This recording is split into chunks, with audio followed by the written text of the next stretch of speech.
Welcome, everybody, to episode 8 of the Broad Reach podcast. And thanks again for joining us. We're delighted to have another episode. We're getting great feedback. And thanks a million for all the comments on Facebook and YouTube. And there's great reactions to some of the short videos that we're releasing. And thanks very much for the people that are in charge of Kirsten's Instagram and also the GGR team for sharing some of our content. We really appreciate it. And we're delighted to be back. So there's a lot has been happening in the GGR. We've got the leaders they've rounded Cape Horn now. And the next port is Les Sables d'Olonne. They're on their way back. So Sean, I might pass it over to you and you can do a bit of an update for people. Sure. So a couple of things that we wanted to catch up on first.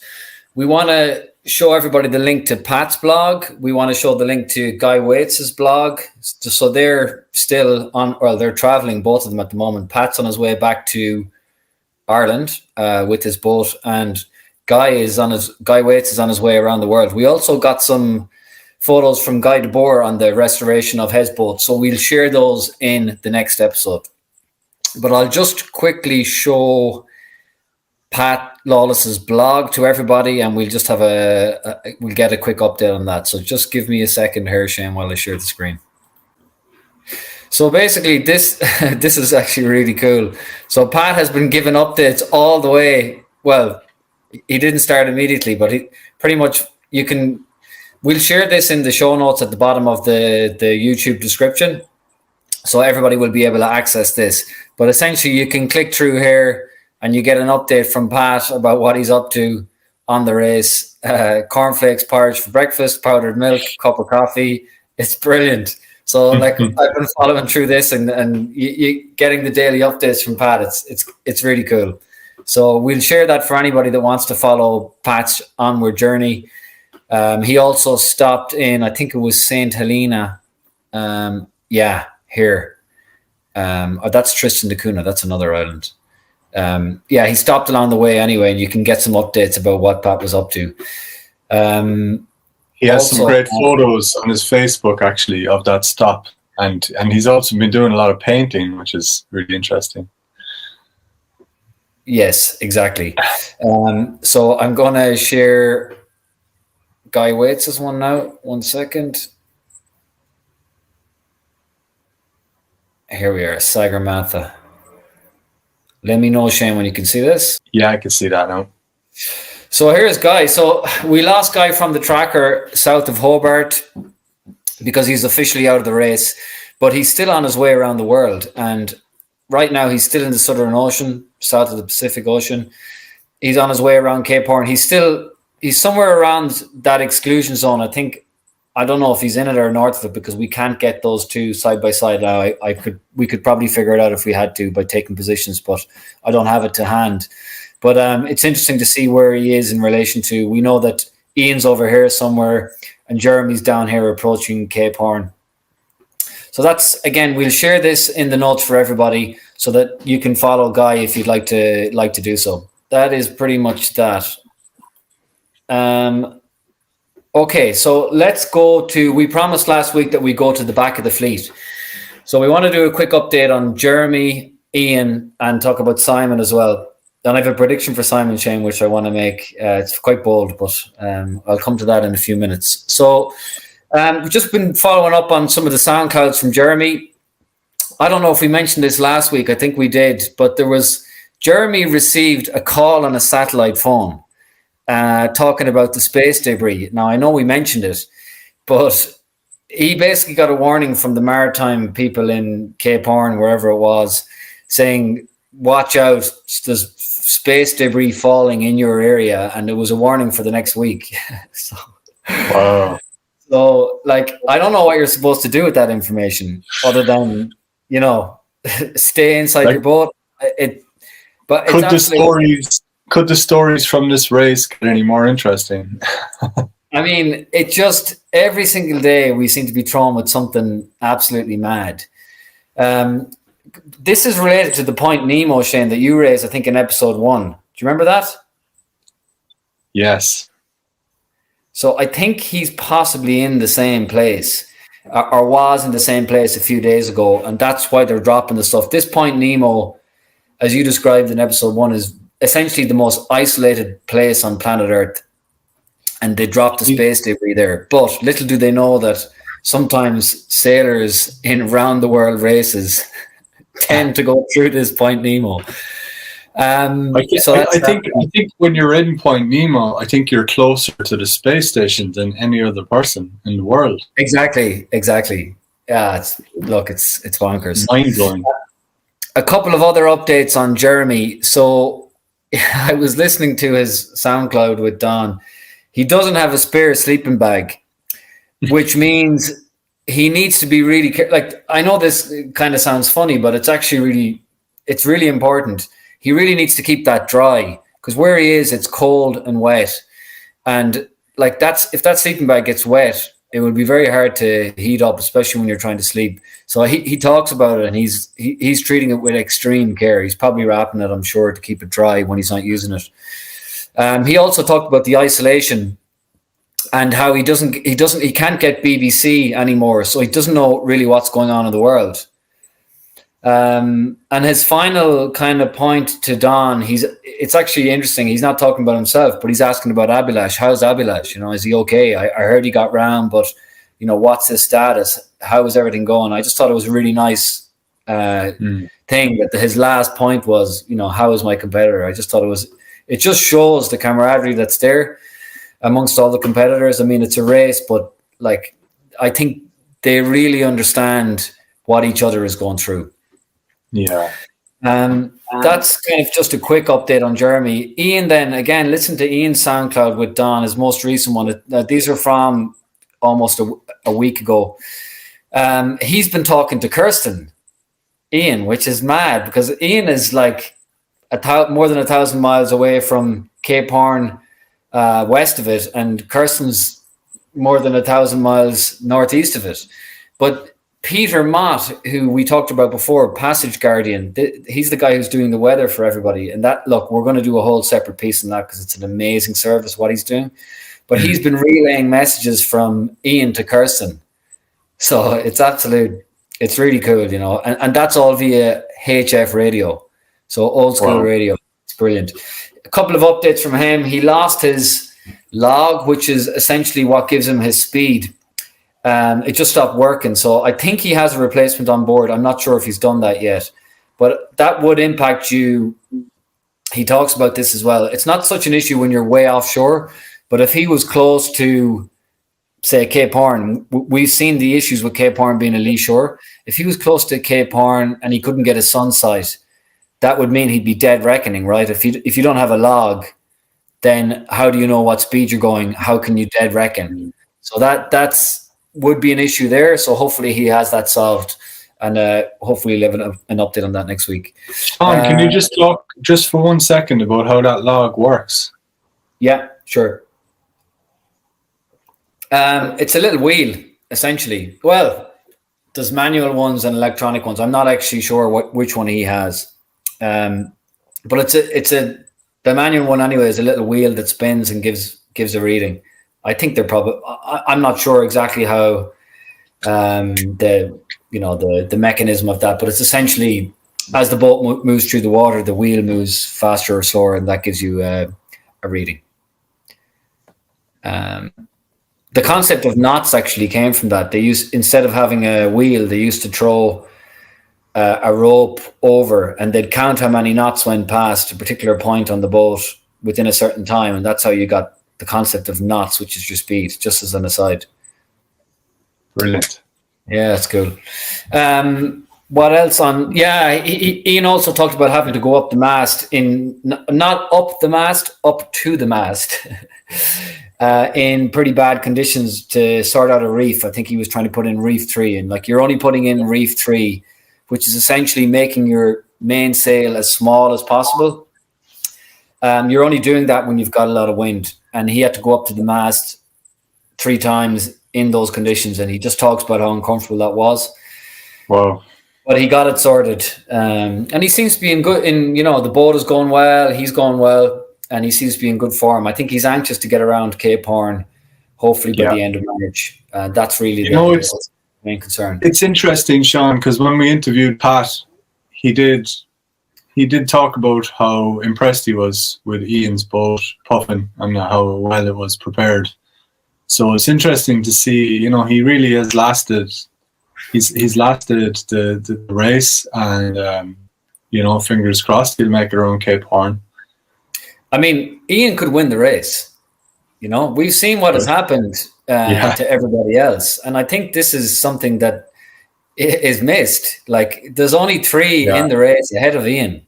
It's Gugg, Abhilash, and Kirsten. Simon and Jeremy are in Chichester class. So he's in 4th, and touch wood, everything's going to be okay for everybody else, but we just don't know. I mean, there could be issues where I know Abhilash's mainsail ripped there a couple of days ago, so he's got an issue. Yeah, he had electronic problems, and Kirsten also had to hove too, because she was facing 50-knot winds. That was the first time in the race she did that. So yeah. And Abhilash has a toilet door as a paddle for his wind steering system. So I mean, look,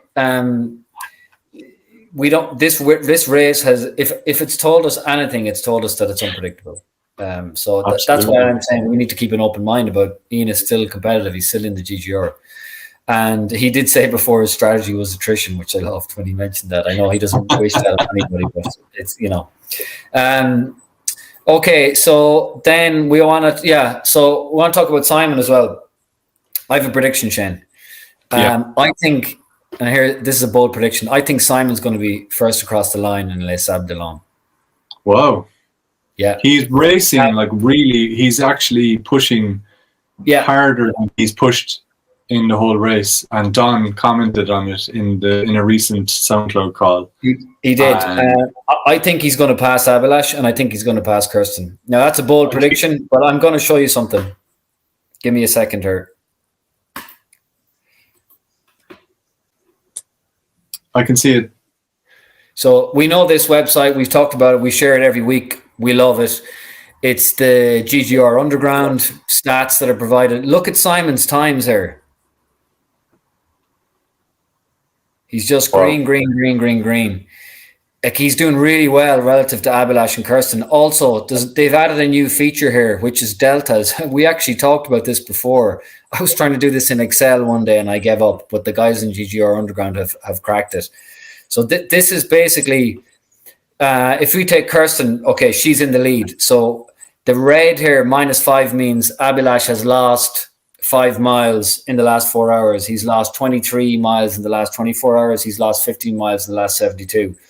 But look at Simon. He's gained 175. Wow. 72. And he's gained 361 in the last week. That's incredible, isn't it? There's my prediction. He still won't win the GGR, of course, because he's in Chichester class. And he has stopped. And you could argue that the guys in front are being conservative because they're in front and they're in the GGR, and that he can afford to push harder. He's had time to fix any issues in his boat. He was stuck at anchor for 5 days, but if he did pass him, it still would be an incredible achievement. And I'm sure that's what he wants to do. We know he's a racer. We know he's a competitor. It's amazing about Simon. Like, he was leading for 150 days. He was leading the race, Sean. And then 1,000 miles from Cape Horn, he took that damage. But I definitely think Simon has prowess in his use of sails and his moving from one system to another. And I just get the feeling from the last call that he's pushing now harder than he is. I think he's been at, let's say, 70-80% for the race. But now he's just going to push it. Like, obviously you want to protect your boat, but I think he was bombing it when he was talking to Don. Don said, "I can hear the surf," and he was like he's basically, I think he's trying to sail as fast as possible. And the proof was in the numbers, Shane. Look, best 4-hour average in the last 7 days, 7.79 meters. We must give a credit there, Sean. The man who made that page, his name is Jonathan Endersby. So thanks a million, Jonathan. We gave him a message there on social media, just getting just asking his permission. Really, can we share all this stuff online?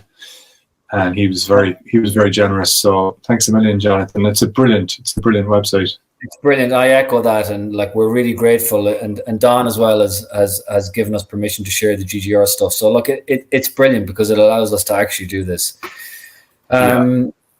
Okay. Yeah. So talking about the leaders there, Sean, just to continue our chat.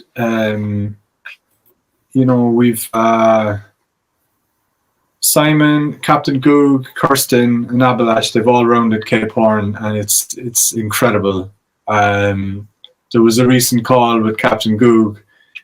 It's quite a funny one, actually, on SoundCloud. Sometimes the sound isn't brilliant on those calls, but they're very enjoyable if you have a bit of patience with them.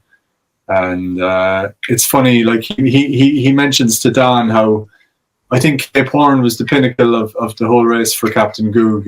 He feels like his mission is complete because in 2015 he came across the GGR and he basically sold his house and got a boat, and from that moment to now there's a direct connection, and him rounding Cape Horn was.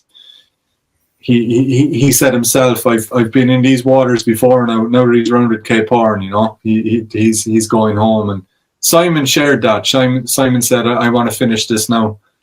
And he has a different mindset to what we've heard before, But what an amazing achievement for these, they're all a bit tired now. That's the really got that came through with Captain Gugg. They're emotionally tired. Kirsten and Abalash they've left the roaring 40s behind them now. They're entering into the horse latitudes, and they're getting into warmer conditions. And but as we said before, there's still a lot happening. Like there's still a lot of systems coming in. Sometimes they're hitting no wind. Sometimes they were hitting a lot of violent fronts. And there was a lot of squalls in and around the Falklands as well. So we can see everyone's position there. Yeah, so there's an interesting piece here that Don talked about, Shane. If we can see, if we just focus on, say, Kirsten for a second and Abalash. So there's potential. So you see these trade winds here coming off Cape Town.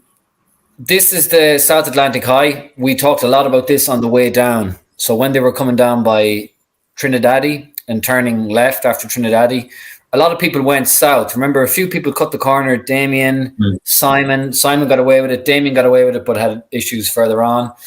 And Arnaud got stuck. Who else got stuck? Elliot got stuck for a little bit. Jeremy got stuck. Ian got stuck. A lot of people got stuck here with this system. Kirsten may break through.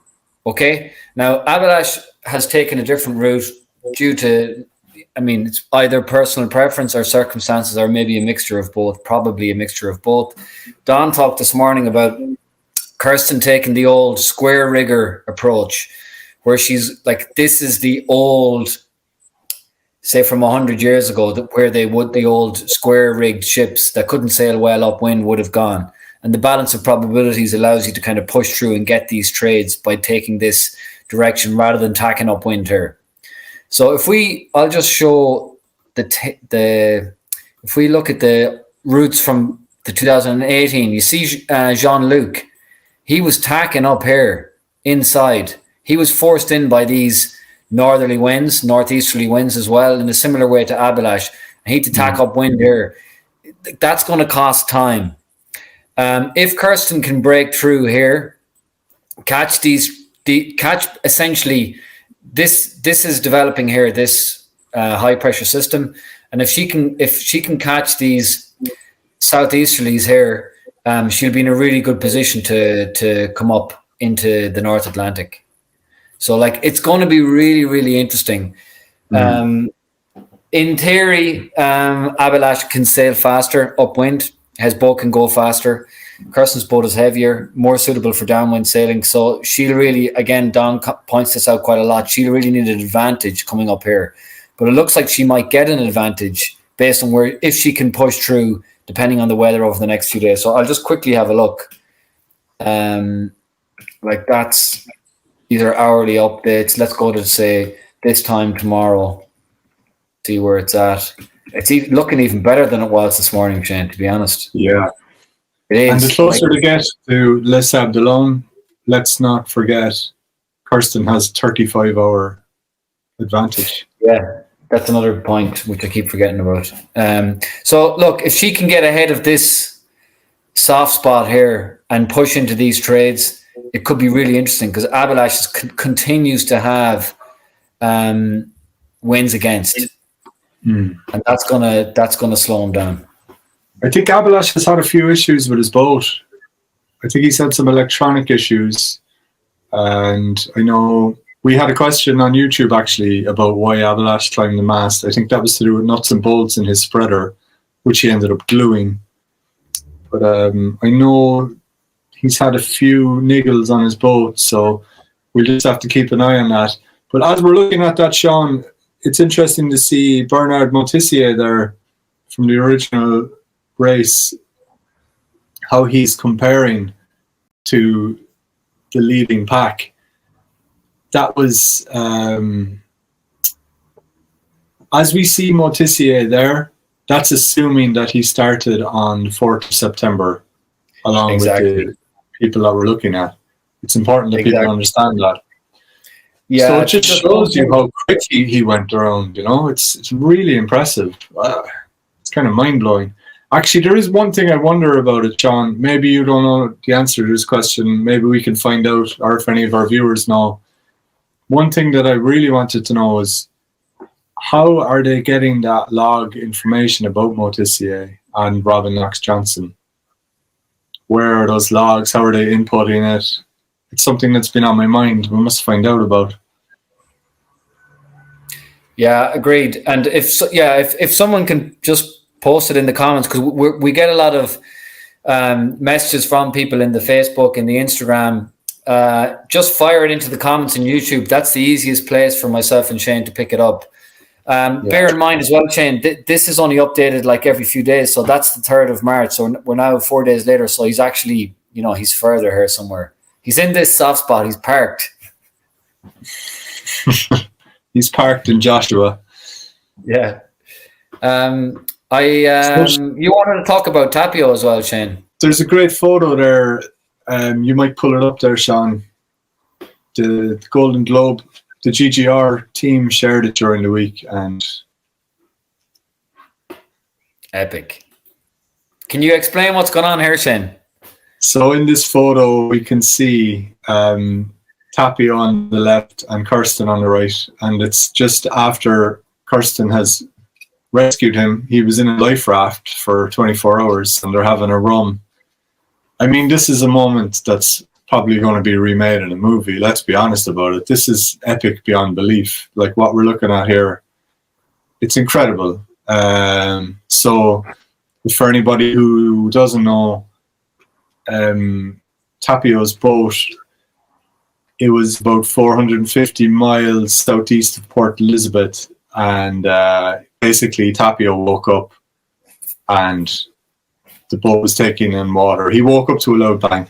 The boat was taking on water, and within minutes the boat was going under, and Tapio had to get the life raft out and get his emergency pack and get into it.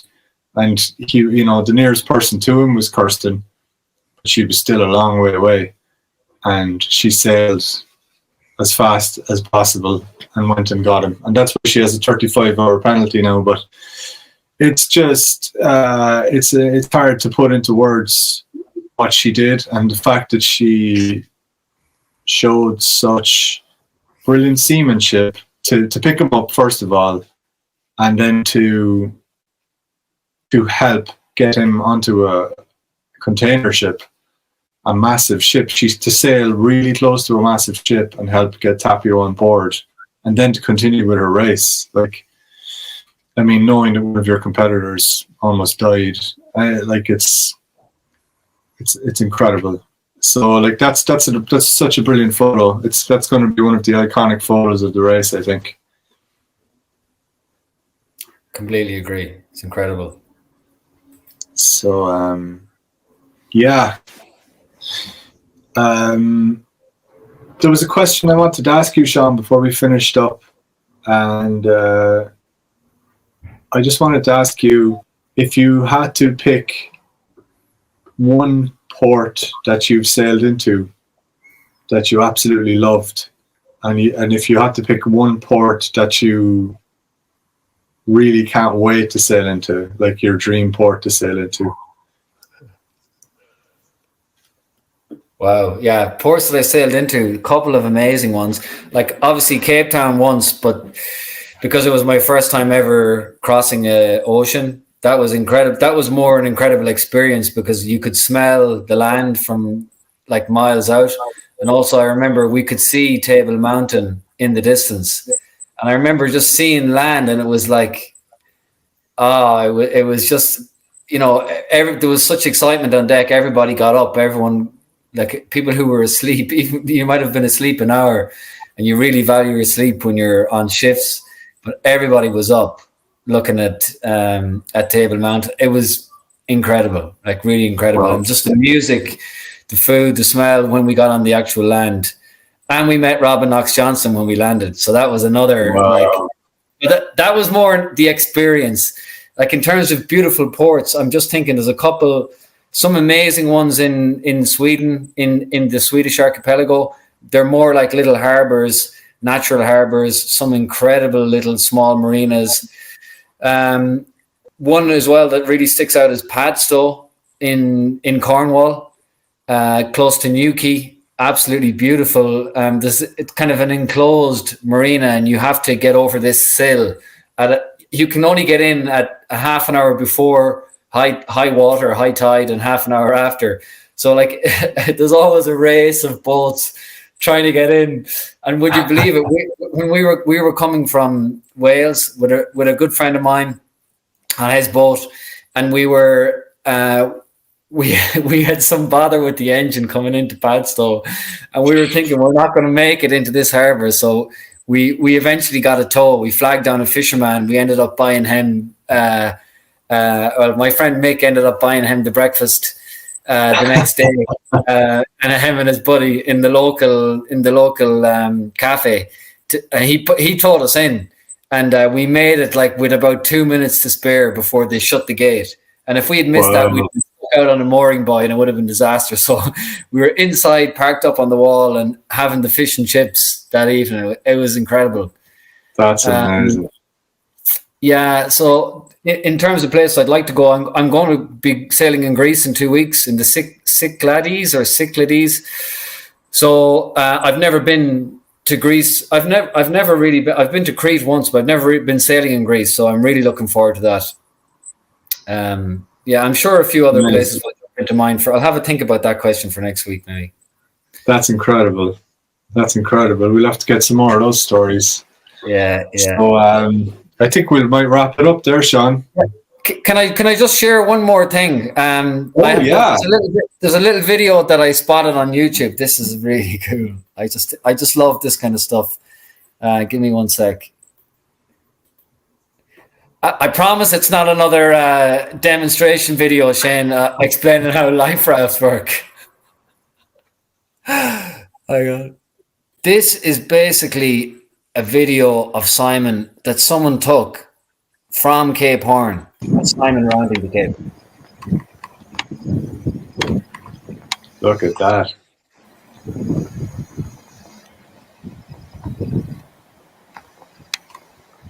What a moment for Simon.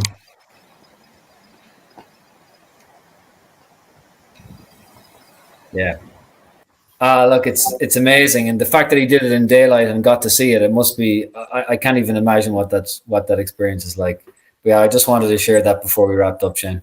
It's excellent. So I think we might wrap it up there.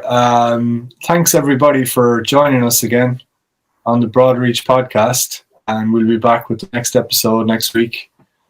And please leave any comments or questions on YouTube and Facebook and reach out to us. And thanks a million. We'll see you next time.